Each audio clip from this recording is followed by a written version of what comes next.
Hello students, good morning. हम पढ़ रहे हैं क्लास 10th, सब्जेक्ट है हमारा साइंस। हमारा चैप्टर 13 चल रहा था। हमारे चैप्टर का नाम था magnetic effects of electric current, विद्युत धारा के चुंबकीय प्रभाव। इससे पहले हम मैग्नेट के बारे में पढ़ चुके थे। अब हम इसके नेक्स्ट आगे का पढ़ने जा रहे हैं। तो इसमें एक इम्पोर्टेंट बात दी हुई है, no two field lines are found to cross each other. If they did, it would mean that at the point of intersection, the compass needle would point towards two direction, which is not possible.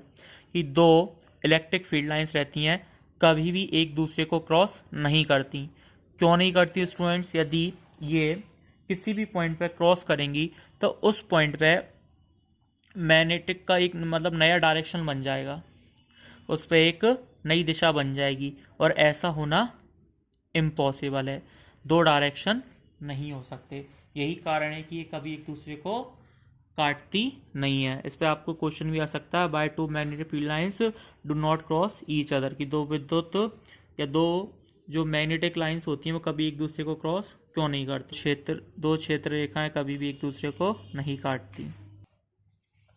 इसके बाद आता है students right hand thumb rule. ये क्या कहता है? A convenient way of finding the direction of magnetic field. चुंबकीय क्षेत्र की दिशा ज्ञात करने के लिए associate with a current carrying conductor. कैसे? एक नियम दिया था चुंबकीय क्षेत्र की दिशा ज्ञात करने के लिए। वो नियम क्या था?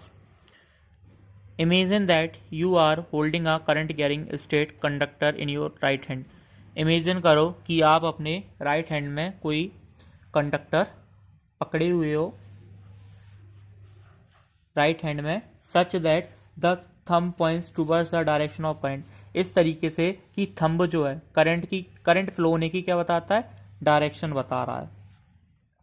Then your fingers will wrap around the conductor in the direction of the field lines of the magnetic field as shown in figure.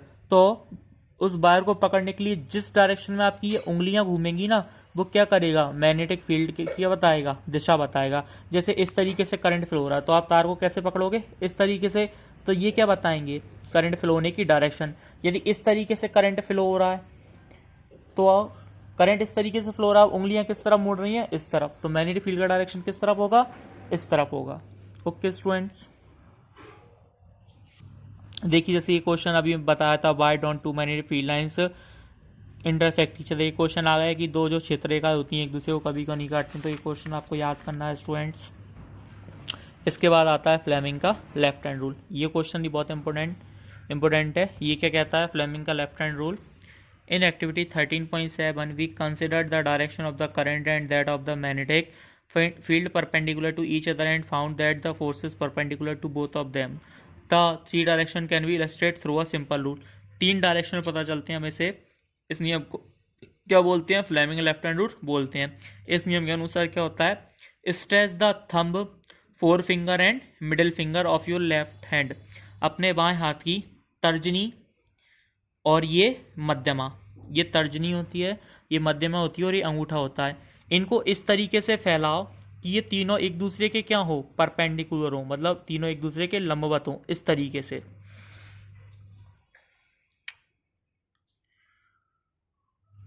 Such that they are mutually perpendicular, कि एक दूसरे के परस्पर कैसे हो? लंबवत हो। If the first finger points in the direction of magnetic field. यदि अब ये जो फर्स्ट फिंगर है ये किसकी डायरेक्शन बता रही है? मैग्नेटिक फील्ड की। And the second finger in the direction of current. और ये जो सेकंड फिंगर है ये किसकी डायरेक्शन बता रही है? करंट की। Then the thumb will point in the direction of motion. तो ये थंब क्या करेगा? ये थंब जो है ये करंट फ्लो होने की डायरेक्शन बताएगा। ओके स्टूडेंट, ये क्या करेगा? करंट फ्लो होने की डायरेक्शन बताएगा। Then the thumb will point in the direction of motion और the force acting on the conductor. और जिस डायरेक्शन में फोर्स लग रहा होगा वो बताएगा। जैसे मान लो इस तरीके से है तो इस डायरेक्शन में फोर्स लग रहा होगा, ऐसे है तो इस डायरेक्शन में फोर्स लग रहा होगा। Devices that use current carrying conductor and magnetic field include electric motor, electric generator, loudspeaker, microphones and measuring instrument. In the next few section we shall study about electric motor and generator. इसके बाद वाले उसमें हम किसके बारे में पढ़ेंगे?